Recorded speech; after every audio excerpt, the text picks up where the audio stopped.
மற்றொரு power tax நிகழ்ச்சியின் மூலமாக சந்திக்கின்றோம். தமிழகத்தில் மாபெரும் அரசியல் மாற்றம் ஏற்பட்டிருக்கிறது. ஒரு அமைதி புரட்சி என்று வர்ணிக்கக்கூடிய அளவிலே தமிழகத்தில் நடைபெற்று முடிவடைந்த 2026 ஆண்டுக்கான தேர்தல் முடிவுகள் கணிசமாக அறிவிக்கப்பட்ட சூழ்நிலையிலே தமிழகத்திலே தவேக கட்சி அதிக ஆசனங்களை கைப்பற்றியிருக்கிறது. இன்னமும் வாக்குகள் எண்ணப்பட்டுக் கொண்டிருக்கின்றன. இந்த நிகழ்ச்சி பதிவு செய்யப்படும் வரையிலான இந்த தரவுகளின் அடிப்படையிலே தமிழகத்திலே அடுத்து ஆட்சி அமைக்கக்கூடிய தகமையை நடிகர் விஜய் தலைமையிலான தமிழக வெற்றிக் கழகம் பெற்றுக் கொண்டிருக்கிறது. இருந்தபோதிலும் அவர்களிடம் அறுதி பெரும்பான்மை இல்லாத ஒரு சூழ்நிலையிலே அவர்கள் கூட்டணி அரசை அமைக்க வேண்டிய சூழ்நிலைக்கு தள்ளப்பட்டிருக்கிறார்கள். இவற்றின் மத்தியிலே தமிழகம் ஒரு விழா கோலம் பூண்டிருக்கிறது. ஒரு தேர்தல் திருவிழா என்பதை பிரதிபலிக்கின்ற வகையிலே தமிழகத்திலே பல்வேறு தரப்பினரும் இந்த முடிவுகளை, தேர்தல் முடிவுகளை கொண்டாடி மகிழ்ந்து வருகிறார்கள். திராவிட முன்னேற்றக் கழகம் மற்றும் அண்ணா திராவிட முன்னேற்றக் கழகம் தரப்பினர் தங்களுடைய தோல்வியை சகித்துக் கொள்ள முடியாத ஏமாற்றமடைந்த சூழ்நிலை ஏற்பட்டிருக்கிறது. அதைவிட வியப்பையும் ஆச்சரியத்தையும் ஏமாற்றத்தையும் தரக்கூடிய செய்தியாக நாம் தமிழர் கட்சி இந்த தேர்தலிலே பெரும் தோல்வி கண்டிருக்கிறது. 234 தொகுதிகளிலும் அந்த கட்சி தனித்து போட்டியிட்ட போதிலும் கூட அந்த கட்சியை சார்ந்த எந்த உறுப்பினர்களும் வெற்றி பெறவில்லை. அவர்கள் மாநில ரீதியாக கட்டுப்பணத்தை இழக்கும் நிலையும், மாநில கட்சி என்ற அந்தஸ்தை இழக்கும் நிலையும் ஏற்பட்டிருக்கிறது. குறைந்தபட்சம் இந்த தேர்தலிலே நாம் தமிழர் கட்சியினுடைய தலைமை ஒருங்கிணைப்பாளர் சீமான் அவர்கள் வெற்றி பெறுவார் என்று எதிர்பார்க்கப்பட்ட போதிலும் கூட அது சாத்தியப்படவில்லை. இவ்வாறு பல ஆச்சரியங்கள், வியப்புகள், ஏமாற்றங்களை உள்ளடக்கியதாக அமைந்திருக்கக்கூடிய இந்த தேர்தல் முடிவுகள் சார்ந்து இன்றைய நிகழ்ச்சியிலே நாங்கள் கருத்துக்களை பகிர்ந்து கொள்ளப் போகிறோம். தமிழகத்திலிருந்து ஊடகவியலாளர் மற்றும் கருத்தாளர் இரா பெரமன் அவர்கள் இணைந்து கொண்டிருக்கிறார். வணக்கம் இரா பெரமன். வணக்கம். வணக்கம் பெரமன். நாங்கள் 2-3 தினங்களுக்கு முன்னர் தான் உங்களோடு பேசிக்கொண்டோம். அதற்கு பின்னர் ஒரு பாரிய மாற்றத்தை இந்த தேர்தல் மூலமாக அவதானிக்கக்கூடியதாக இருக்கிறது. இது பலருக்கு வியப்பை தந்திருக்கிறது, ஆச்சரியத்தை தந்திருக்கிறது, ஏமாற்றத்தை தந்திருக்கிறது. இருந்த போதிலும் நீங்கள் சொன்ன ஒரு விடயம், ஒரு தொங்கு நிலை அரசு வருவதற்கான, ஒரு கூட்டணி அரசு வருவதற்கான வாய்ப்பு இருப்பதாக கூறியிருந்தீர்கள். இருந்த போதிலும் தவேக ஆட்சி அமைக்கும் என்பதிலே ஒரு ஐயத்தை வெளிப்படுத்தியிருந்தீர்கள். இப்பொழுது முடிவுகள் வந்திருக்கக்கூடிய சூழ்நிலையில் உங்களுடைய கருத்து என்ன? அதான் என்னன்னா, யாருமே தவேக இவ்வளவு பெரிய வெற்றியை பெறும்ன்றத கணிக்க தவறிட்டாங்க. அனைவருமே அதாவது என்னன்னா, அதிசயத்தை நம்புவதா, உழைப்பை நம்புவதான்னு, கால்குலேஷனை நம்புவதான்ற ஒரு சின்ன தடுமாற்றம் எல்லாருக்குமே ஏற்பட்டுருச்சு. அதாவது இது எப்படி சொல்றதுன்னா, தற்குறிகளின் அறிவு புரட்சின்னு சொல்லலாம் இதை, இந்த தேர்தல் முடிவை. நீங்கள் சொன்னது போல இவ்வாறான கருத்துக்கள் முன்வைக்கப்பட்டன. அது இந்த தவேக கட்சி ஆதரவாளர்கள் மத்தியிலே ஒரு கோபத்தை ஏற்படுத்தியிருந்தது. விஜய் அவர்களை குறை மதிப்பீடு செய்கிறார்கள் என்ற ஒரு குற்றச்சாட்டு முன்வைக்கப்பட்டது. ஆனால் இப்பொழுது அதுதானே நடந்திருக்கிறது. மக்கள் அவர்களுக்கு தானே வாக்களித்திருக்கிறார்கள். அதான் இது களம் மாறிவிட்டதுன்றத களத்துல இருந்தவர்கள் நிறைய பேர் அறிஞ்சிருந்தாங்க உண்மையிலே. அதாவது நம்ம போன தடவையே பேசின மாதிரி இது கேண்டிடேட் போடுற வரைக்கும் தான் அந்த 200ன்ற அஜெண்டா செட் ஆச்சு. அதுக்கப்புறம் கேண்டிடேட் போட்டதிலே களங்கள் பயங்கரமா மாறிடுச்சு. ஆனா தவேக யாரு வாக்குகளை பிரிக்கும்ன்ற சந்தேகம் இருந்ததுல 2 பக்கத்திலையுமே அது வாக்குகளை பிரிக்கும்ன்றது நமக்கு கண்கூடா தெரியும் போதே தெரிந்தது. இது ஒரு தொங்கில் போய் நின்றும்ன்றது தெரிந்தது. ஆனா இவ்வளவு பெரிய அறுதி பெரும்பான்மையை தவேக பெறும்ன்றதை யாருமே கணிக்க முடியலதான் உண்மையிலே களத்தை. ஏன்னா தேர்தலுக்கு முன்பு மக்கள் மிகப்பெரிய மௌனத்தை ஆழ்ந்த மௌனத்தை கடைபிடித்து அதை கடைசி வரைக்கும் பொத்தி வச்சு செட் பண்ண எல்லா நேரட்டிவையும் உடைச்சிருக்காங்க அந்த தேர்தல்ல. நீங்கள் சொன்ன விடயத்தின் அடிப்படையிலே கணிக்க முடியவில்லை என்பது பொதுவான கருத்து. ஆனால் அதில் இருந்து விதிவிலக்காக 2 கணிப்புகளை நான் அவதானித்தேன். ஒன்று, இந்த எக்ஸிட் போலின் மூலமாக ஆக்சிஸ் மை இந்தியா என்ற தரப்பு பிரதீப் குப்தா தெரிவித்த எண்ணிக்கை 98 முதல் 120க்குள் தவேக வெற்றி பெறும் என்ற ஒரு எண்ணிக்கை. அதை வடமாநிலத்தில் இருக்கக்கூடியவர்களும் தென் மாநிலத்தில் இருக்கக்கூடியவர்களும் கேள்விக்கு உட்படுத்தினார்கள். ஏனையவர்களுடைய அந்த கருத்து கணிப்புகளில் இருந்து இது மாறுபடுகிறது.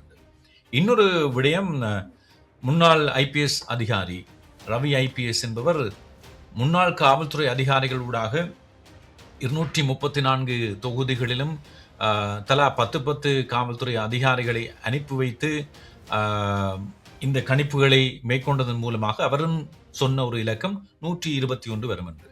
ஆனால் யாரோ அது குறைந்தபட்ச விகிதாசாரத்தில் சொன்ன ஒரு விடயம் பலித்திருக்கிறது தானே. இல்ல, அதாவது என்னன்னா, இந்த தேர்தலில் கருத்து கணிப்புன்றது கருத்து திணிப்பா தான் பார்க்கப்பட்டுச்சு.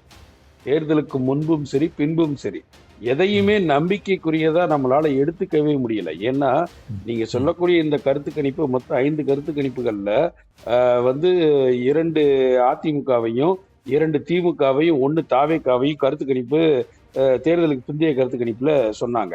அப்போ நீங்க வந்து ஒரு கட்சி ஆட்சி அமைக்கும்னு ஒரு கருத்து கணிப்பு சொல்றது, மற்ற 2 கருத்து கணிப்புலயுமே தாவேகாக்கு வந்து 5 முதல் 6 இடம், சில இதுல வந்து இடமே போடல.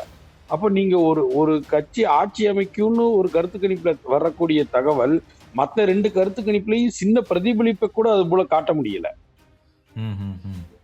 அப்ப எப்படி வந்து கருத்து கணிப்பின் மேல நம்பிக்கை வந்து அதாவது நடுநிலையாளர்கள் கருத்து கணிப்பை, மக்களும் நடுநிலையாளர்களும் கருத்து கணிப்பை நம்புறதை கைவிட்டுட்டாங்க. இந்த முறை முழுக்க வந்து இந்த கருத்து கணிப்புன்றது தமிழ்நாட்டை பொறுத்த வரைக்கும் அது ஒரு கருத்து திணிப்பா தான் இருந்தது.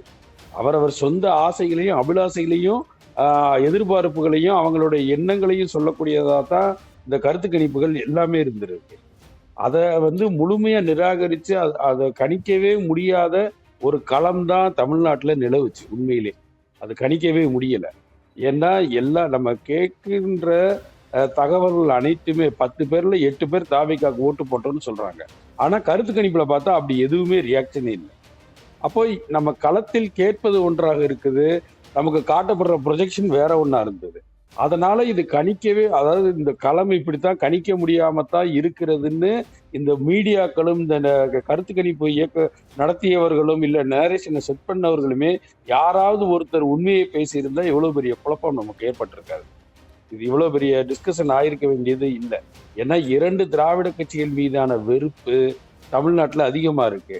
அதுவும் முக்கியமா திமுக அரசின் மீதான வெறுப்பு ரொம்ப வந்து தமிழ்நாட்டில் இருக்கிற அனைத்து தரப்பு மக்கள் மனதிலையும் அந்த வெறுப்பு இருக்கு, இந்த அரசின் மீதான ஆன்டி கம்பென்சி. அப்போ அப்படி ஒண்ணு இருக்குன்றத அந்த கட்சியே உணரல. அந்த கட்சி இவ்வளவு பெரிய டீம் வச்சிருக்காங்க, கட்சி கட்டமைப்பு இருக்குது, அரசாங்கம் இருந்தது, உளவுத்துறை அவர்கள்ட்ட இருந்தது, நம்ம இவ்வளவு பெரிய அதிருப்தியில இருக்கோன்னு அந்த கட்சியாலேயே கண்டுபிடிக்க முடியலன்னா அப்ப களம் எவ்வளவு கணிக்க முடியாத ஒன்றா இருந்தது நீங்க யோசிச்சு பாருங்க. இப்படி ஒரு சூழ்நிலை இருக்குதுன்னு தெரிந்தா கூட்டணி கட்சிகளை அப்படி நடத்திய விதமோ இல்ல வந்து ஒவ்வொரு இடத்துலயும் நம்ம எங்கெங்க தப்பு பண்ணியிருக்கோம் அதெல்லாம் என்ன சரி பண்ணியிருக்கணும்னு அந்த கட்சி கொஞ்சமாவது யோசிச்சிருக்குமா இல்லையா? அதை மீறி 200 எப்படி இவர்கள் தமிழக மக்களை ஏமாற்றினார்களோ, அதாவது ஊடகத்தை வைத்தும் வந்து ஊடகத்தை கட்டுப்படுத்திய தனக்கு வந்து தேவையான ஆட்களை வைத்து பேச வச்சு எப்படி ஒவ்வொரு பிரச்சனையும் நேரேட்டிவை செட் பண்ணி மக்களை ஏமாத்துறாங்களோ, அதே அவங்க பொருளையே எடுத்து மக்கள் அவங்கள போட்டுட்டாங்க. அதாவது நீங்க எப்படி வந்து ஏமாத்துனீங்களோ அதே மாதிரி நாங்க உங்களை ஏமாத்துறோம். 200 தானே சொல்லிட்டு இருக்கீங்க, சொல்லுங்க திமுகவுக்கு தான் ஓட்டு போட்டோம்னு நினைச்சீங்களா, நினைச்சுக்கோங்க. கடைசி முடிவு இது. இதுல இந்த தேர்தல் முடிவின் மூலம் வெளிப்படுத்தப்பட்டிருக்கக்கூடிய செய்தி என்ன? இது ஒரு தாவேகாவுக்கு பெரும் இமாலய வெற்றி என்று சொல்லிக் கொள்ளலாம். அவர்களுக்கு தனித்து பெரும்பான்மை அமைக்க முடியாத ஒரு சூழல் ஏற்படாத போதிலும் கூட பல சாதனைகளை உடைத்திருக்கிறார் விஜய். ஒன்று, தனியாக அவர் முதல் முறையாக தேர்தல் களத்திலே புகுந்தமை, தனித்து போட்டி போட்டமை, முதல் தடவையிலே வெற்றி பெற்றமை என்று பல அடுக்கு நிலைகளை கொண்டதாக அவருடைய வெற்றி வரிசைகள் நீண்டு செல்வதை பார்க்கக்கூடியதாக இருக்கிறது. இந்த செய்தி என்ன சொல்லுகிறது? என்னன்னா, இந்த வெற்றி, இந்த தேர்தலை மக்கள் கையாண்ட விதம் தான் மிகப்பெரிய ஆச்சரியத்தை எனக்கு கொடுக்குது. அதாவது வந்து திமுக, அதிமுக இதற்கு மாற்று ஒரு இயக்கம் வேண்டும். ஆனா அந்த இயக்கமும் ஒரு பெரும்பான்மையான ஆட்சியை நோக்கி இருக்கக்கூடாது. ஏன்னா கடந்த காலங்களில் தனி பெரும்பான்மையோடு ஆட்சி அமைத்து அந்த கட்சிகள் செய்யக்கூடிய அட்டூழியங்கள் என்னன்றதை 50 வருடமா பார்த்து பழகிட்டோம். அப்போ ஒரு தேர்தல் மாற்று ஒண்ணு வேணும்ன்ற மனநிலையோட அளிக்கப்பட்ட வாக்கு சில அந்த வாக்கு எண்ணிக்கைகள் சில மக்களுடைய மொழிகளை பேசுது. அதை நம்ம மொழிபெயர்த்து பார்த்தோம்னா தெரியும். தாவேகாவிற்கும் பெரும்பான்மை கொடுக்கல. அப்படி ஒரு பெரும்பான்மை கொடுத்திருந்தோம்னா நீங்களும் நாளைக்கு மோனோபோலி ஆக வேண்டிய கட்டாயம் ஏற்படும். அப்போ உங்களை நாங்கள் ஜெயிக்க வச்சிருக்கோம். அதுக்கு ஈக்குவலாக கடந்த காலங்களில் திமுகவையும் ஒரு குறிப்பிட்ட அளவுல எதிர்க்கட்சியா வச்சிருக்கோம் நாங்க. அப்ப நீங்க வந்து இது உண்மையான ஒரு மக்கள் அரசா செயல்படணும். இது அப்படிதான் செயல்படவே முடியும். இப்ப திமுக ஆட்சி அமைச்சாலும் இந்த இருக்கிற மொத்த கட்சிகளும் இனிமேல் தன்னை ரீஃபார்ம் பண்ணி சுய பரிசோதனை பண்ணி இனிமேல் மக்கள்கிட்ட மட்டும்தான் போய் சேர முடியும். ஏன்னா தூக்குச்சட்டி கொடுத்து பார்த்தாச்சு, தோடு கொடுத்து பார்த்தாச்சு, கம்மல் கொடுத்து பார்த்தாச்சு, பணமும் கொடுத்து பார்த்தாச்சு. ம். எல்லாத்தையும் கொடுத்தும் நம்மளால ஜெயிக்க முடியல. இவ்வளவு நலத்திட்டங்கள் பண்ணியாச்சு.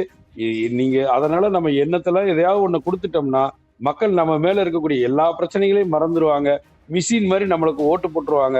நம்மளை விட்டா அதிமுக, அதிமுகவை விட்டால் நம்ம, இதை விட்டா இவர்களுக்கு வேறு வழியே கிடையாதுன்னு நினைத்து கொண்டிருந்ததில் சம்மட்டி அடி அடித்திருக்கிறார்கள் மக்கள். இதை அதாவது இந்த முடிவு எதையுமே நோக்கி செல்ல முடியாதுன்ற சூழ்நிலையை உருவாக்குனதுதான் இந்த தேர்தலுடைய சிறப்பு.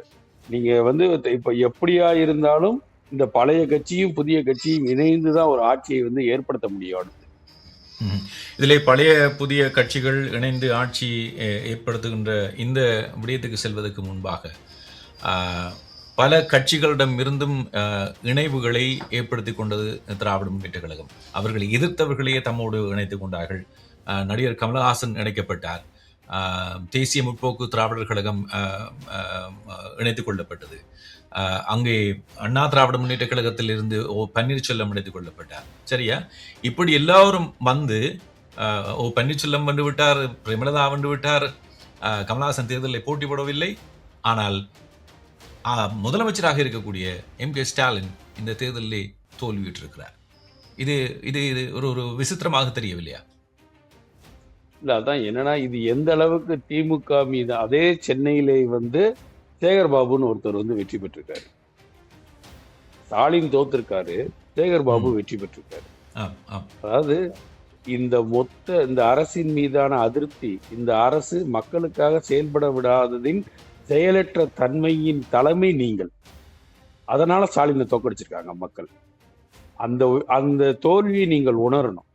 அதாவது உங்கள் மீது தனிப்பட்ட ஸ்டாலின்ற நபர் மேல வந்து எந்த வெறுப்பும் இல்லை.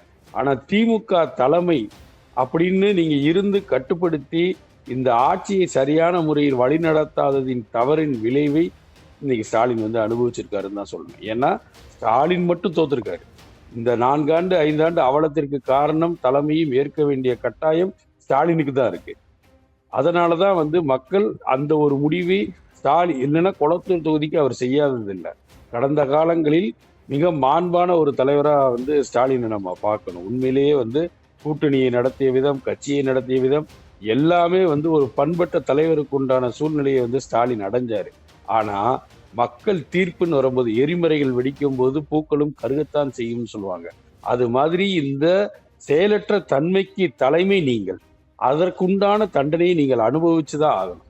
அது இந்த உறுதியான தீர்ப்பு. இது வந்து இவர்களுக்குன்னு இல்லை, இன்று 2 திராவிட கட்சிகளுக்குமே இது ஒரு மிகப்பெரிய பாடம். நீங்க வந்து எதை செய்தாலும் வாரிசு அரசியல் அது இதுன்னு எல்லாத்தையுமே நீங்க வந்து எது செஞ்சாலும் மக்கள் நம்மளை கேட்க மாட்டாங்க.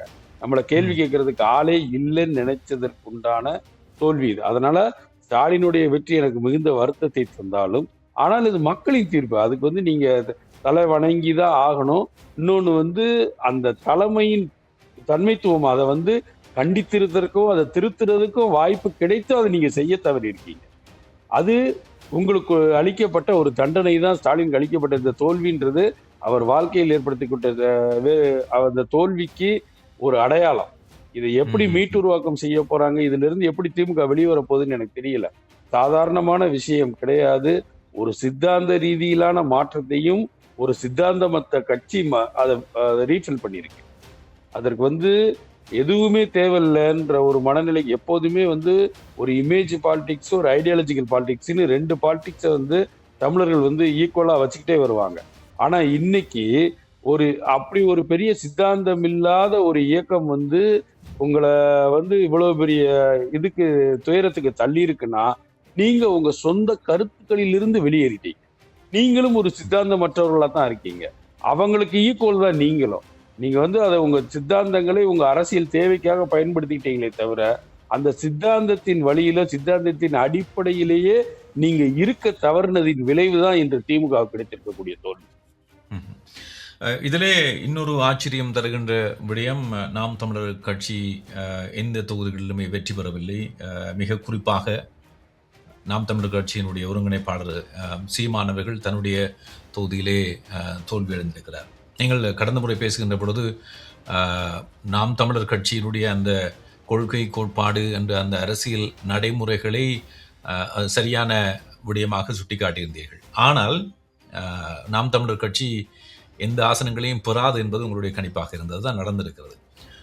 ஆனால் இப்படி ஒரு தோல்வி, அவர்கள் அந்த மாநில கட்சி என்ற அந்தஸ்தை இழக்கின்ற அளவுக்கு நிலைமையை சென்றிருக்கிறது. இந்த முடிவை இதன் மூலமாக அந்த மக்கள் சொல்லுகின்ற செய்தி என்ன? இல்ல அதான் என்னன்னா, எனக்கு இந்த இந்த முடிவுல ஒரு சின்ன துன்பம், அதாவது மகிழ்ச்சி இல்லைன்னு நான் ஏன் எடுத்துக்குவேன்னா, இந்த நாம் தமிழர் இழந்த இடங்கள் தான். அது வந்து கடந்த முறை பெற்ற வாக்குகளையாவது பெற்றுருன்னு நான் இந்த தடவை நினைத்தேன். ஏன்னா நாம் தமிழர் உயிர்ப்போடும் அந்த வளர்ச்சியும் பெற வேண்டியது காலத்தின் கட்டாயம். அதற்காக அவர்கள் வந்து அந்த சீமான்ற தனிப்பட்ட தலைவரை தாண்டி அந்த கட்சிக்குள் இருக்கின்ற தொண்டர்கள், அதாவது அந்த தம்பிகள் வந்து மிக மிக நேர்மையானவர்கள். அதை வந்து சமரசமற்ற ஒரு வாழ்க்கையை வந்து அவங்க வந்து போராட்டத்தை ரொம்ப கடினமான சூழ்நிலையில இந்த அரசியலை கடந்து வந்து கொண்டிருக்கிறார்கள். அந்த காரணங்களுக்காகவாவது நாம் தமிழருடைய கடந்த கால அந்த பெர்சன்டேஜையாவது, அந்த வாக்கு சதவீதத்தையாவது அதை தக்க வைக்க வேண்டும் என்று நான் நினைத்தேன். அதை நான் கணிக்க, ஒருவேளை எனக்கு அதை கண்டிப்பா தக்க வைக்கப்படும். ஏன்னா நிறைய நான் கேட்ட இளைஞர்கள்ல நிறைய பேர் வந்து நாம் தமிழர்களுக்கு வாக்களிச்சேன்றத சொன்னாங்க. ஸோ அதன் அடிப்படையில் அந்த இடங்களை அந்த எண்ணிக்கையை தக்க வைக்க வேண்டாம், அது ஜெயிக்கும் ஜெயிக்காது, சீமான் வேணா ஜெயிக்க வாய்ப்பு இருக்குன்ற சூழ்நிலை தான் இருந்தது. ஆனா அந்த வாக்கு சதவீதம் இருக்கும்னு நினைச்சதுல மிகப்பெரிய அடி விழுந்திருக்கு. இதை நான் எப்படி பாக்குறேன்னா, அதாவது திமுகவினுடைய எதிர்ப்பு நிலையில் நாம் தமிழர் வந்து நடந்து கொண்ட விதம் ஒரு விதத்துல சந்தேகத்தை ஏற்படுத்தியிருக்கோம்னு நினைக்கிறேன். அதாவது ஸ்டாலினை போய் சீமான் பார்த்ததாக இருக்கட்டும், சில விஷயங்கள்ல சீமான் எடுத்த சில முடிவுகள் வந்து அப்படி ஒரு சந்தேகத்தை, அதாவது திமுகவுக்கு வலுவான எதிரியாக தாவேக்கா தான் இருக்கும்னு அவங்க நினைச்சதுனால வந்து இந்த முறை நாம் தமிழர்ல இருந்து நிறைய பேர் வெளியேறியிருக்காங்கன்னு வாக்களிக்காம இந்த பெர்சன்டேஜ் குறைஞ்சிருக்கலாம். ஆனா இந்த தேர்தலை பொறுத்தவரையிலே அந்த மாற்றத்தை ஏற்படுத்த போகின்றவர்கள் 18 வயதுக்கும் 39 வயதுக்கும் இடைப்பட்டவர்கள் என்று பிரதீப் குப்தா அடிக்கடி மீளவும் வலியுறுத்தி கூறுகிறார். அவரிடம் இவர்கள் துருவி கேள்வி கேட்பதற்கு காரணம், கடந்த சில தேர்தல்களிலே அவர் கூறிய அந்த எதிர்வு கூறல்கள் பிழைத்து விட்டன. இறுதியிலே அவர் அள வேண்டிய நிலைமைக்கு தள்ளப்பட்டிருந்தார். ஆகவே மீண்டும் ஒரு முறை அளப்போகிறீர்களா என்று கேட்கிற பொழுது அவர் நம்பிக்கை வைத்த அந்த வயது எல்லை 18 முதல் 39. ஆனால் சீமானுடைய அந்த வாக்கு வங்கியும் கூட அங்குதான் இருக்கிறது. நான் பிள்ளைகளை உருவாக்கி கொண்டிருக்கிறேன், எதிர்கால தலைமுறையை உருவாக்கி கொண்டிருக்கிறேன் என்று அடித்து சொன்னவர் சீமான். ஆனால் இப்பொழுது அது அந்த கணக்கு பிழைத்திருக்கிறது. இது வேறு ஏதாவது பிரச்சனை இருக்குமா? இந்த திமுக எதிர்ப்பு ஆதரவு என்பதற்கு அப்பால் சீமானுடைய அணுகுமுறையில் ஏதாவது தவறுகள் இருக்குமா? இல்ல, இது வந்து ஒரு பெரிய அலைதான். இந்த அலையில வந்து அவங்க வேற சமரசப்படவே இல்லை. ரைட்டு, சீமான் இருக்கட்டும், அவர் இன்னொரு தடவை பார்த்துக்குவோம். இப்போதைக்கு இந்த திமுகவை வீழ்த்துறதுக்கு தாவேக்காவால் மட்டும்தான் முடியும்னு அவங்க உறுதி எடுத்துட்டாங்க. என்னன்னா அதற்குண்டான அத்தனை செயல்களும் வந்து நீங்க களத்துல நடந்தது. தொடர்ந்து விஜய் மீதான தாக்குதல் அவருக்கு அந்த அனுதாபத்தை வந்து மக்கள்கிட்ட தேடி கொடுத்துருச்சு. அதாவது நம்ம ஒரு 2 பேர் வந்து ஒரு இடத்துல, பொது இடத்துல பார்க்கும்போது ஒருத்தர் இன்னொருத்தரை போட்டு அடிச்சாருன்னா அடி வாங்குறவன் மீது தான் நமக்கு கருணை ஏற்படும், அவர் தப்பே செய்திருந்தா கூட. அப்படி ஒரு தன்னை தொடர்ந்து தாக்கப்படுறோம், வந்து 40 பேர் உயிரிழந்ததாகட்டும், படத்தை தடை பண்ணதாகட்டும், தன்னுடைய சொந்த விஷயங்களை பொதுவெளியில வைக்கிறதாகட்டும், அப்படின்னு படத்தை வந்து இவங்களே எடுத்து ரிலீஸ் பண்ணுன்னு தொடர்ந்து வந்து தன் மீதான அனுதாபத்தை வந்து விஜய் தக்க வச்சுக்கிட்டே இருந்தார். அது வந்து பெருவாரியான ஆட்களை வந்து விஜயை நோக்கி திருப்பிடுச்சு. ஒருத்தர் வந்து வர்றாரு, இதே நேரத்துல அந்த திராவிட வெறுப்பும் அவங்களுக்கு இருக்கு, ஆளும் அரசின் மீதான வெறுப்பு இருக்கு. இந்த வெறுப்பெல்லாம் வந்து இன்னொருத்தர், அதே நம்மள மாதிரியே இன்னொருத்தரும் சங்கடப்படுறாரு, அவரையும் இப்படி பண்றாங்களேன்ற அந்த விருப்பு ஒரு நபரின் மீதான விருப்பமா மாறிடுது. இன்னொருத்தன் மீதான வெறுப்பு அந்த ம், விஜய் மீதான விருப்பமா மாறிடுது. அப்ப இப்படி ஒரு பெரிய அலை உருவாகும் போது இதுல இருக்கக்கூடிய 2வது ஆப்ஷனுக்கு நம்ம போனோம்னா அந்த அலையை நம்மளால வந்து தோக்கடிக்க முடியாதுன்ற எண்ணத்துல பெரு அலையா நம்ம அவங்க தாவேகா பக்கம் போயிருக்கலாம். அதுலதான் வந்து நாம் தமிழர் இந்த பின்னடைவை சந்திச்சு.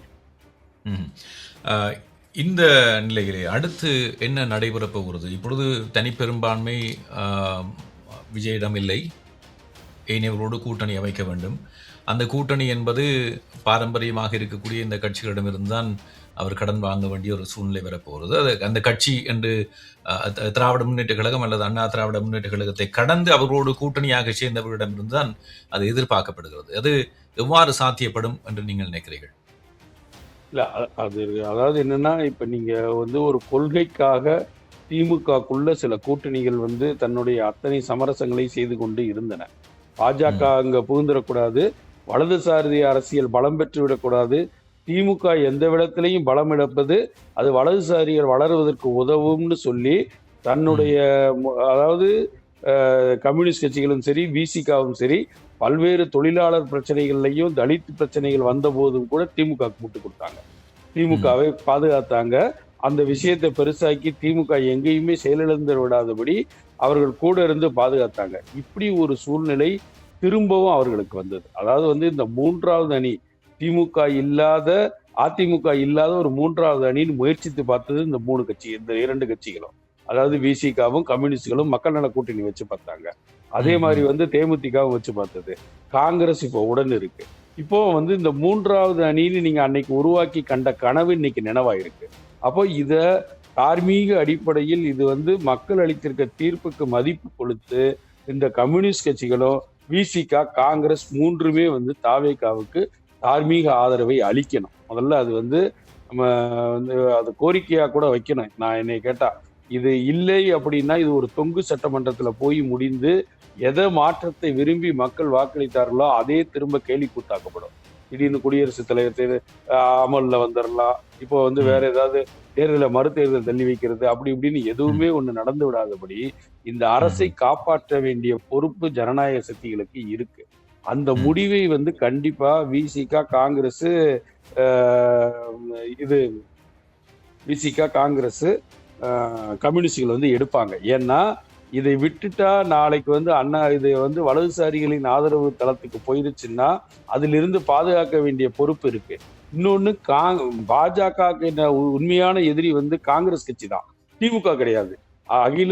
மொத்த இந்தியாவுக்கும் காங்கிரஸை எதிர்க்கின்ற இந்தியா கூட்டணின்ற கூட்டமைப்போட தலைமை வந்து காங்கிரஸ் கட்சியில தான் இருக்கு. அப்ப ம்ஹ்ம். காங்கிரஸ் வெளியேறினாலே காங்கிரசுடன் விசிகாவும் கம்யூனிஸ்டுகளும் வெளியேறிடும் ம்ஹ்ம். கண்டிப்பா.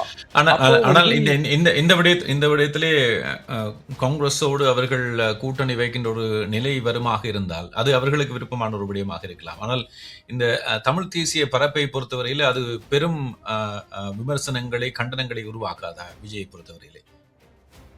இல்ல அதான் இன்றைக்கு இந்த தேர்தலில் அந்த ஒரு அரசியல் வந்து மையப்பட்டிருக்கான்றத தெரியல. ஏன்னா இந்த தேர்தல்ல எங்கேயுமே ஈழம் தொடர்பான எந்த பிரச்சனைகளும் பேசப்படவே இல்லை.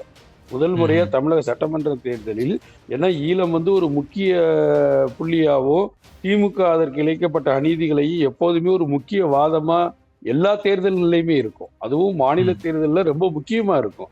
ஆனா இந்த ம்ஹ்ம். சட்டமன்ற தேர்தல்ல அப்படி ஈழம் பிரச்சனை, இலங்கை பிரச்சனை தொடர்பான அதாவது குறைந்தபட்சம் தமிழக மீனவர்கள் வந்து இலங்கை ராணுவம் இந்த பிரச்சனைகள் கூட ஒரு பிரச்சனையா பேசப்படல.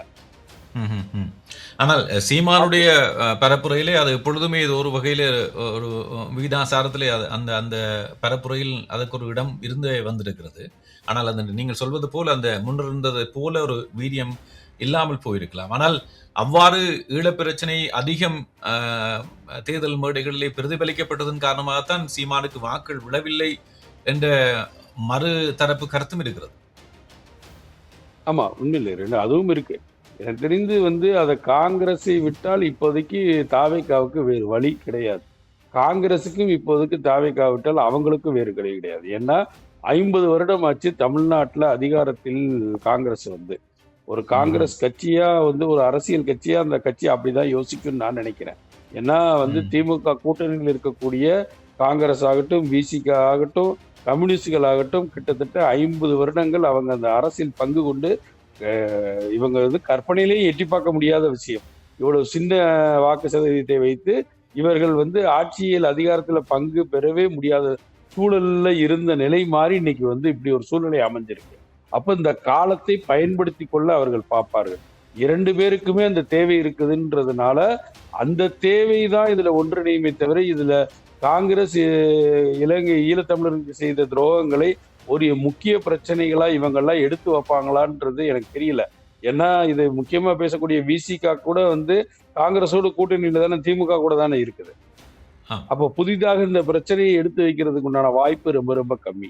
நீங்கள் சொல்லுகின்ற இந்த விடயத்தின் அடிப்படையில் ஏதோ ஒரு வகையில கூட்டணி வரும் என்று வைத்துக் கொள்வோம். ஆனால் அவ்வாறு கூட்டணி வராமல் போவதற்கான வாய்ப்புகள் இருக்கின்றன. அவ்வாறு வராது போனால் மீளவும் ஆளுநர் ஆட்சி வந்து 6 மாதத்திலே மீளவும் தேர்தல் வர வேண்டிய ஒரு சூழ்நிலை ஏற்படும். அதற்குள் இவர்கள் ஒரு ஒரு ஒரு இணக்கப்பாட்டுக்கு வந்து விடுவார்கள் என்று நீங்கள் எவ்வளவு தூரம் நம்புகிறீர்கள்? இல்லை, இதையே ஒரு கோஷமா வைக்கப்பட்டு இவர்கள் இணைவதற்கு உண்டான வாய்ப்பு இருக்கு. ஒருவேளை வந்து இதை விட்டுவிட்டோம் என்றால் வந்து ஆளுநர் வருவாரு, பாஜகவோட தலையீடு அதிகமாயிரும், மறைமுகமாக இது ஒரு பாஜகவினுடைய ஆளுகை கீழே போகக்கூடிய ஒரு அமைப்பா மாறிடும். அதனால பாஜக உள்ள வருவதை தடுப்பதற்காக நாம் ஒன்றிணைய வேண்டிய தேவை இருக்கு. நம்ம இவ்வளவு நாள் அதை திமுக செஞ்சுக்கிட்டு இருந்தோம், இப்ப போய் தாவேக்காக்கு செய்வோம்னு சொல்லி ஒரு முடிவெடுத்து இந்த கட்சிகள் எல்லாம் வந்துடும். சரி, இதில் தாவேக்கு ஆட்சி அமைக்கப் போகிறது என்பது புரிகிறது. முதலமைச்சராக விஜய் பதவியேற்கப் போகிறார் என்பது புரிகிறது. அந்த ஆட்சி எவ்வாறு இருக்கும் என்பதுதான் இப்பொழுது பெரிய கேள்வி. அரசியலுக்கு புதியவராக நுழைந்தவர், அவருடைய அணியில் இருக்கக்கூடிய கணிசமானவர்கள் புதியவர்களாக இருக்கிறார்கள், அரசியல் அனுபவமற்றவர்களாக இருக்கிறார்கள். சிலர் பழைய அனுபவங்களை கொண்டவர்களாக இருந்த போதிலும் கூட ஒரு புதிய அணி களத்துக்கு வந்திருக்கிறது. அரசியலில் இளமை துடிப்பு கொண்ட ஒரு அணி, ஆனால் அனுபவம் அற்றவர்களாக இருக்கிறார்கள். இந்த நிலையிலே இந்த ஆட்சி அவர்கள் தலைமையிலே அமைகின்ற பொழுது அது எவ்வாறு இருக்கும்?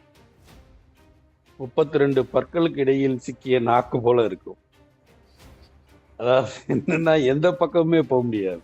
முழுமையான கண்காணிப்பில் இருக்கும். எல்லா கட்சிகளுமே எதிர்கட்சியா இருக்கும். இது ஒரு விதத்துல வந்து அந்த கட்சிக்கு மிகப்பெரிய பலம் தாவேக்காக்கு. ஏன்னா ஒரு விஷயத்தை எப்படி செய்யணும் ஏது செய்யணும் தொடர்ந்து விமர்சனங்கள் வந்துகிட்டே இருந்ததுன்னா நீங்க உங்களை வந்து அதுக்கான அனுபவஸ்தாலைகளா மாறிடுவீங்க. நீங்க அதுக்கு உண்டான தயார்படுத்தல் எல்லாத்தையும் செய்ய ஆரம்பிப்பீங்க. அப்போ இத்தனை பேர் கண்காணித்து இத்தனை பேர் செய்து இத்தனை பேருடைய கண்கொத்தி பாம்பில் நீங்க ஆட்சி நடத்த போறீங்க. இது வந்து ஒரு மிகப்பெரிய பலம் தாவேக்காவுக்கு. ஏன்னா சுற்றி இருந்து ஆலோசனை வழங்குவதற்கு அத்தனை பேர் இருப்பாங்க. இது உண்மையான ஒரு மக்கள் எதிர்ப்பு அரசியல் ஊடாக ஆலோசனையாக வழங்கப்படும் என்று ஆலோசனையாக இருப்பாது. அதை சமாளிக்கக்கூடிய தகு நிலையிலே விஜயம் தாவேக்காவும் இருக்குமா? இல்ல, அதுதான் இப்ப நீங்க எதுவுமே ஆலோசனையே கிடைக்காம இருந்தா தானே நீங்க தள்ளாடுவீங்க. உங்களுக்கு உண்டான எல்லா ஆலோசனையும் இவங்களே வழங்கிடுவாங்களே எந்த ஒரு விஷயம் எடுத்தாலும். அப்ப இன்னும் உங்களுக்கு வந்து ஈஸி இல்லையா ஆட்சியை நடத்துறது? யாராவது ஒருத்தர் கத்து கொடுக்காம இருந்தாதான் இவ்வளவு சிக்கலும். எனக்கு என்ன, நீங்க வாட்ட ஆட்சி நடத்துங்கப்பா, நான் பாக்குறேன்னு அமைதியா உட்கார்ந்தாதான் பிரச்சனை. ஆனா அப்படி உட்கார முடியாது எல்லா கட்சியும். ஏன்னா உங்களை நீங்க வந்து மறு உருவாக்கம் செய்யணும்னா நீங்க மக்கள் பக்கம் நின்றுதான் ஆகணும். ஏன்னா அப்படி ஒரு டேஞ்சர் சோனுக்கு 2 திராவிட கட்சிகளும் போயிருச்சு. அப்ப இனிமேல் இவர்கள் மக்கள் இவர்களை ஏற்றுக்கொள்ளணும்னா இவர்கள் போய் மக்களுக்கு சேவை செஞ்சே ஆகணும். அப்ப நீங்க இனிமேல் சுயநலத்தோட செயல்பட முடியாது. அப்ப நீங்க வந்து பொதுநலன்னு ஒண்ணு அதுக்குள்ள போய் நீங்க செயல்பட்டா மட்டும்தான் உங்க மேல இருக்கிற கோபம் குறையும், நீங்க மக்கள்கிட்ட போகவே முடியும். அப்போ இந்த ஆட்சியை தாவேக்காவோடு இணைந்து அவர்களை நடத்துவதற்குண்டான அத்தனை வழிமுறைகளையும் செய்ய போறதே எதிர்கட்சிகள் தான். நீங்கள் சொன்ன விடயங்களுக்கு அப்பாற்பட்டு ஒரு விடயம் பேசப்பட வேண்டும் என்று நினைக்கிறேன். பலரும் இதனை தொட்டு செல்லவில்லை. தேர்தலுக்கு முன்னர், தேர்தலுக்கு பின்னர் கருத்து கணிப்பு, வியூக வகுப்பு என்று எல்லோரும் பல விடயங்களையும் பேசினார்கள். ஆனால் இதிலே ஒருவருடைய பங்களிப்பு எந்த அளவுக்கு இருந்தது? இந்தியாவிலே பிரபலமானவர் இந்த தேர்தல் வியூக வகுப்பாளர் பிரசாந்த் கிஷோர். அவர் நரேந்திர மோடியை வெல்ல வைத்தார், அரவிந்த் கெஜ்ரிவாலை வெல்ல வைத்தார், மம்தா பானர்ஜியை வெல்ல வைத்தார் என்று அவருடைய அந்த பட்டியல் நீண்டு செல்கிறது. ஜெகன்மோகன் ரெட்டியை வெல்ல வைத்தார். கடைசியாக 2021ஆம் ஆண்டு திராவிட முன்னேற்ற கழகம் வெற்றி பெறுவதற்கும் அவருடைய வியூகம் வழிவகுத்ததாக சொன்னார்கள். தாவைக்கு ஆரம்பிக்கப்பட்ட பொழுது அவர் இந்த வியூக வகுப்பாளராக இணைந்து கொண்டார், ஆலோசனைகளை வழங்கினார். ஆனால் இடையிலே அவர் விலகிவிட்டார். தான் ஒரு கட்சியை ஆரம்பிக்க போறேன், அதிலே அரசியல் ஈடுபட போகிறேன் என்று. ஆனால் அவருடைய வியூக வகுப்பு இந்த தேர்தல் வெற்றிக்கு ஏதாவது வழி சமைத்திருக்கும் என்று நீங்கள் நினைக்கிறீர்களா? வெல்ல வைத்தார்னு சொல்றதை விட வெல்லும் இடங்களில் சென்று ஒட்டி கொண்டாருன்னு வேணா சொல்லலாம். அப்படி வியூக வகுப்பாளர்களின் களம் தோல்வி அடைஞ்சிருக்குதுன்றது அந்த தேர்தல் காட்டுது. அவரை பொறுத்த வரைக்கும் பிரசாந்த் கிஷன் இப்ப பிரசாந்த் கிஷன் திமுக வேலை பார்த்து திமுக ஜெயிக்க வச்சிருந்தால் அவர் ஒரு பெரிய அரசியல் சாணக்கியர்னு சொல்லலாம். அவர் எது ஜெயிக்கும் இந்த தேர்தலில், அப்ப இப்படி ஒரு மாற்றம் இன்னும் இருக்குது, இது ஏதோ ஒரு விதத்துல மாறப்போகுதுன்ற இடத்துல அவருக்கு தெரிந்ததனால் அந்த வெற்றி பெறுபவர்கள் பக்கத்தில் நின்று கொள்வதனால் அவரு தான் எல்லாத்தையுமே கணிக்கிறாருன்னு நம்ம சொல்லிட முடியாது. இந்த தேர்தல் இந்த நான் குறிப்பிட்ட அந்த பட்டியலில் உள்ள அத்தனை தேர்தல்களிலும் அந்த தரப்புகளை வெல்ல வைத்தவர். ஆனால் தான் ஆரம்பித்த ஜன்சுராஜ் பார்ட்டி கட்சி தேர்தலே பீகாரில் போட்டியிட்டு படுதோல்வி அடைந்து விட்டார். ஆமா, இப்ப பாஜக இப்ப மேற்கு வங்கத்துல மம்தாக்கு அவர் தானே பண்ணாரு, கடைசி 30 சீட்ல நிக்குது. அப்போ அது எனக்கு தெரிந்து இந்த தேர்தல் வகுப்பாளர்கள், அதாவது இந்த மாதிரி வியூக வகுப்பாளர்களின் களங்களை விட்டு அவர்கள் இந்த ஆதிக்கத்துல இதாவது ஒண்ணு செய்யலாம், ஒரு டிராமா போட்டு கொடுக்கலாம், நமக்கு நாமே திட்டம்னு போட்டு ஒரு ஸ்கீம், வாக்கிங் போறது, சைக்கிள் ஓட்டுறது, இப்படின்னு பல டிராமா சீன்ஸை டெவலப் பண்ணவங்களுக்கு இந்த அடிதான் இந்த தேர்தல் முடிவு. மிகப்பெரிய ஏன்னா பிரசாந்த் கிஷன் திமுக வேலை பார்க்கும் போதே அதிலிருந்து வேலையை கற்றுக்கொண்டு அவர்களை விட கில்லாடியா மாறினவர்கள் தான் திமுகவோட ஐடி விங். இன்றைக்கு திமுகவினுடைய தோல்விக்கு முக்கிய காரணமாவே திமுக ஐடி விங் தானே இருக்கு.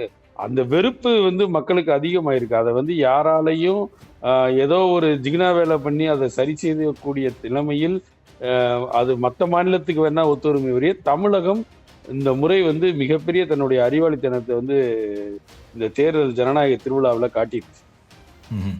ஆனால் அதை அறிவாளித்தனம் என்று சொல்வதா அல்லது மாற்று தெரிவுகள் இல்லாமல் இந்த தெரிவுகளுக்கு சென்றிருக்கிறார்களா என்ற ஒரு கேள்வி இருக்கிறது. நீங்கள் கடந்த நிகழ்ச்சியிலும் கூட சொன்ன ஒரு விடயம், ஒரு பகுத்தறிவு மிக்க ஒரு சமூகமாக, இளம் தலைமுறை சமூகமாக இந்த சமூகம் இருக்கிறதா என்பது ஒரு கேள்விக்குறியான விடயம். ஏனென்றால் பகுத்தறிவு சார்ந்து சிந்திக்கக்கூடியவர்களாக இருந்திருந்தால் தமிழகத்தில் இப்பொழுதோ மாற்றங்கள் வந்திருக்கும். ஆனால் இப்பொழுது சினிமா கவர்ச்சி, அந்த சினிமா பிம்பம் என்ற பின்புலத்துக்கு பின்னால் சென்று சேர்ந்திருக்கிறார்கள். ஏனென்றால் அங்கே எதிர்ப்பு, ஆகவே இங்கே வந்துவிட்டோம். இங்கே தாவேக்காவை பொறுத்தவரையிலே ஒரு கடும் நிலைப்பாடு கொண்ட கோட்பாடுகளை வகுத்து கொண்டவர்கள் அல்ல. அவர்கள் இடதுசாரி பக்கமும் போகவில்லை, வலதுசாரி பக்கமும் போகவில்லை, ஒரு மத்திய நிலையிலே இருந்தவர்கள், அரசியல் அனுபவம் அற்றவர்கள், இந்த கிராஸ் ரூட்ஸ் என்று சொல்லப்படுகின்ற மக்களோடு மக்களாக நின்று களத்திலே நின்று பணியாற்றியவர்களும் இல்லை. அப்படிப்பட்டவர்கள் இந்த தேர்தலிலே குதித்து ஆட்சி அமைக்க முடியும் என்ற செய்தி ஒரு ஆரோக்கியமானதாக படுகிறதா? அதாவது நீரின் வடிவம் என்பது பாத்திரத்தின் வடிவம் தான்.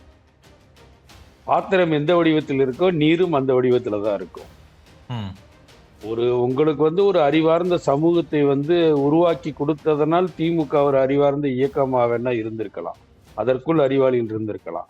அந்த 50 வருட ஆட்சியில இந்த அறிவற்றவர்களை உருவாக்கியவர்கள் நீங்க தானே. உங்களால தானே இவங்க திடீர்னு 20 வயசுல இருந்து பனையூர்ல இருந்து எல்லாம் ப்ராடக்ட் ஆகி வெளியே வர்றாங்களா? இவங்க உங்க கல்வியில படித்தவங்க தானே. நீங்க கட்டின கல்லூரிகள்லையும் நீங்க வடிவமைத்த கல்வி முறையிலையும் படித்து வெளியேறியவர்கள் தானே இன்னைக்கு தாவேக்காவை ஆதரிச்சு போய் நிக்கிறாங்க. நீங்க 90லிருந்து 2026 வரை என்ன அரசியல் மையப்படுத்தினீங்க இளைஞர்களை? எங்க இவர்கள் அரசியல் மையப்பட்டால் நம்மளுடைய எல்லா திருட்டுத்தனமும் வெளியே தெரிஞ்சிருமோன்னு இந்த சினிமா மோகத்துக்குள் தள்ளியதே நீங்க தானே. ரெட் ஜெயிண்ட் வச்சு படம் எடுத்து வெளியிட்டீங்க. ஏன் அண்ணாதுரையின் வாழ்க்கை வரலாறையும் மொழி வரலாறையும் படமா எடுத்து வெளியிட்டு இருக்கலாமே? பெரியாருடைய எந்த கருத்துக்களை நீங்க தொடரா எடுத்து வெளியிட்டீங்க? அப்ப எந்த அரசியல் மயப்படுத்தலுக்கு உண்டான எந்த முயற்சியும் 2 திராவிட கட்சிகளும் செய்யலைன்னா இப்படிதான் ஆட்கள் தோண்டி நிற்பாங்க. அவன் அறிவுக்கு தகுந்த மாதிரியான ஒரு மாற்றத்தை தான் தேர்ந்தெடுப்பான். அப்புறம் அதையுமே செய்யக்கூடாதுன்னா என்னதான் செய்யறது கடைசி வரைக்கும்? அறிவு வர்ற வரைக்கும் காத்திருக்கணும்னா இன்னும் 10 தலைமுறை காத்திருக்கணும். ஏன்னா அவ்வளவு ஒரு மோசமான தலைமுறையை நீங்க உருவாக்கி கொடுத்துட்டீங்க. உங்க கல்வி அமைப்பின் மூலமாவோ உங்க அரசியல் அமைப்பின் மூலமாவோ இப்படி ஒரு சூழ்நிலையை போதை கலாச்சாரத்துக்கு உட்படுத்தி சிந்திக்கும் திறனை இழந்த இளைஞர்களையும் உடல் வலுவற்ற டாஸ்மார்க்கை திறந்து எல்லாரையும் குடிக்க வச்சு உடல் வலுவற்ற மூளை மங்கி போனவர்களையும் உருவாக்கி வச்சுட்டு நீங்க திடீர்னு அறிவார்ந்த சமூகம் வேணும்னா எப்படி வரும்? மிஷின்ல கொடுத்து அடிச்சு எடுத்துட்டு வர முடியுமா? இவர்கள் தான் வருவார்கள். இவர்கள் ஒரு அறிவாளித்தனமான இவர்கள் அறிவுக்கு தகுந்த ஒரு மாற்றத்தை உருவாக்கி இருக்காங்க. நீங்க 2 பேரும் இந்த செய்த துரோகத்திற்கு இவ்வளவு பெரிய கேடுகளுக்கு ஒரு மாற்று வேணும் இல்லையா?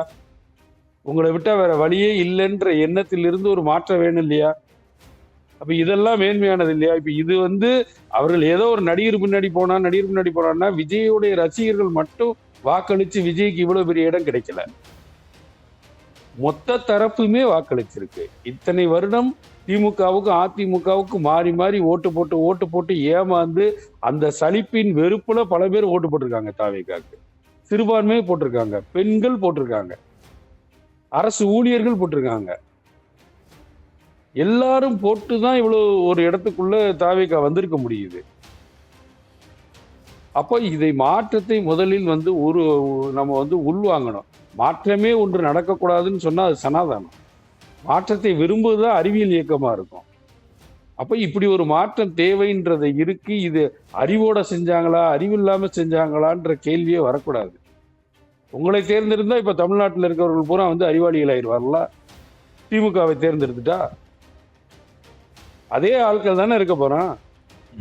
இல்லை, என்னுடைய கேள்வி, நீங்கள் கடந்த முறை சொன்ன விடயத்தை பதிலிருந்தே வருகிறேன். அந்த அரசியல் கோட்பாடு, சித்தாந்த அடிப்படை, ஒரு ஆரோக்கியமான அரசியல் என்று வருகிற பொழுது எல்லா அரசியல் தரப்புகள் மீதும் குற்றச்சாட்டுகள் இருக்கின்றன. அதே போன்று சீமான் மீதும் இருக்கின்றன. ஆனால் சீமான் முன்வைக்கின்ற அந்த கொள்கை, கோட்பாடு, சித்தாந்த அரசியல் என்பது அது ஒரு பகுத்தறிவு சார்ந்ததாக சொல்லப்படுகிறது. சீமானுடைய அந்த மிகைப்படுத்தப்பட்ட ஈழம் சார்ந்த கருத்துக்கள் அல்லது வேறு விடயங்கள் என்பன ஒரு புறம் இருந்தாலும் கூட ஏனைகளோடு ஒப்பீடு செய்கின்ற பொழுது அந்த அந்த அந்த அந்த கோட்பாட்டுக்கு ஒரு மதிப்பு இருக்கிறது அல்லவா? அவை அந்த திராவிட கட்சிகள் ஏற்கனவே பழக்கப்பட்டவை, அவையை சார்ந்திருக்க வேண்டிய தேவை இருக்கவில்லை. ஆனால் மாற்று தெளிவாக இருக்கக்கூடிய 15-16 ஆண்டுகளாக இருக்கக்கூடியவர்களை முற்றாக புறந்தள்ளி இருக்கிறார்கள் என்ற கேள்விக்கும் பதில் தேட வேண்டிய ஒரு தேவை இருக்கிறது. இல்ல அதான் அது ஒரு பெரிய அலைன்னு தான் நான் சொல்றேன். அது இந்த ஒரு வருடம் கட்சி ஆரம்பித்தவர் மேல் எப்படி இவ்வளவு பெரிய நம்பிக்கை வருதுன்னு நம்ம கேட்டோம்னா என்னன்னா, இந்த சீமானை வலுவிழக்கக்கூடிய விஷயத்தை செய்தது திமுக தானே. நீங்க அன்றே சீமானை இந்த அளவுக்கு நீங்க ஒரு கேரக்டர் டேமேஜ் பண்ணாம இருந்திருந்தீங்கன்னா உங்களுக்கு ஒரு கௌரவமான ஒரு எதிரியா சீமான் இருந்திருப்பார்ல. அப்ப சீமானை வளர விடாமல் தடுத்தது யாரு? திமுக தானே தடுத்தது. இவ்வளவு பெரிய பணபலமும் இவ்வளவு பெரிய ஒரு சோசியல் மீடியா நெட்வொர்க்கும் வச்சு ஒரு கட்சியை குறிப்பிட்டு டார்கெட் பண்ணி அதோடைய கேரக்டர் டேமேஜ் பண்ணி அதை வளர விடாத அளவுக்கு அது ஒரு கேலிக்குரிய பிம்பமா மாத்தினது யாரு? திமுக தானே. அப்போ அந்த பாச்சா அவங்களுக்கு விஜய்கிட்ட பழிக்கல. அது அவங்களே ஆல்ரெடி இந்த எல்லாத்தையும் பார்த்து முடிச்சிட்டதுனால நீங்க எந்த ஸ்டெப்புமே விஜய் மேல எடுத்து வைக்க முடியல. நீங்க உண்மையிலே இவ்வளவு பெரிய கேரக்டர் டேமேஜும் இவ்வளவு பெரிய சித்தாந்தமும் மற்ற ஒரு கட்சியை நோக்கி வைத்திருக்க வேண்டிய எல்லா கேள்விகளையும் நீங்க திமுக யாரை நோக்கி வைத்ததுன்னா நாம் தமிழரை நோக்கி வச்சது. அப்ப நீங்க உங்க எதிரியை சரியாக தேர்ந்தெடுக்காததின் விளைவு இன்றைக்கு சீமானுக்கு ஏற்பட்டிருக்கூடிய இழப்பிற்கு காரணம் திமுக. அவர்களுக்கு ஏற்பட்டிருக்கக்கூடிய இழப்புக்கு காரணம் திமுகவாக இருக்கலாம். திமுகவுக்கு ஏற்பட்ட இழப்புக்கும் காரணம் திமுக. தன்வினை தன்னை சுடும். உங்களுடைய நேரத்துக்கும் கருத்துக்களுக்கும் நன்றி இரா பரமன். இன்னொரு சந்தர்ப்பத்திலே பேசிக்கொள்வோம். வணக்கம். நன்றி.